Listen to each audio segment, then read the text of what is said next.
Dusk falls on Kurukshetra visual. The battlefield under a blood-red sky, warriors resting, birds circling above.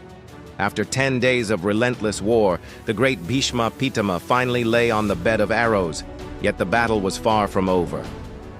The rise of Dronakarya commanding the Kaurava army with fierce intensity. Now Dronakarya, the master of all weapons, took charge. His rage was unstoppable. One by one, he crushed the Pandava forces. It seemed as if Dharma was losing. The Chakravyuha and Abhimanyu's entry, Abhimanyu stepping forward bravely into the deadly battle formation. On the 13th day, Drona created the deadly Chakravyuha, a formation that only Krishna and Arjuna knew how to break. But Arjuna was far away, and a 16-year-old Abhimanyu stepped in. He knew how to enter, not how to come out. Still, he fought like a lion. Alone, he defeated seasoned warriors. Kauravas were shaken. But then, the unthinkable happened. Duryodhana, Karna, Drona, Kripacharya, and Ashwathama all attacked him at once. 6 warriors against 1 boy. Rules were broken, Dharma was shattered, and Abhimanyu was killed mercilessly. That day, even the battlefield cried. Arjuna's fury and vow Arjuna, eyes burning with rage, returning to camp and hearing of Abhimanyu's death.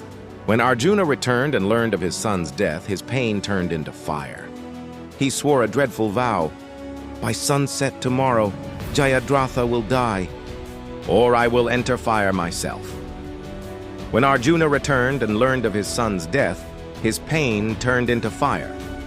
He swore a dreadful vow. By sunset tomorrow, Jayadratha will die, or I will enter fire myself.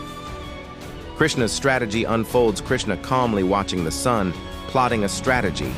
Jayadratha surrounded by guards. Krishna knew victory wasn't just about power, it was about timing. As the next day passed, Jayadratha was protected by layers of warriors. The sun began to set, and time was running out. But Krishna used his Sudarshan chakra, and suddenly darkness fell. Everyone thought the sun had set. Jayadratha emerged, and Arjuna's arrow pierced his head. Ghatotkacha's sacrifice. Ghatotkacha growing into a giant form, battling at night. That night, the demon-blooded Ghatotkacha unleashed terror. The Kauravas were helpless. Finally, Karna was forced to use his divine weapon, Vasavi Shakti, the one he saved for Arjuna. Ghatotkacha died, but his sacrifice changed the war forever. Now Karna stood exposed. A war beyond weapons, the battlefield littered with bodies, the sky stormy, both armies weary.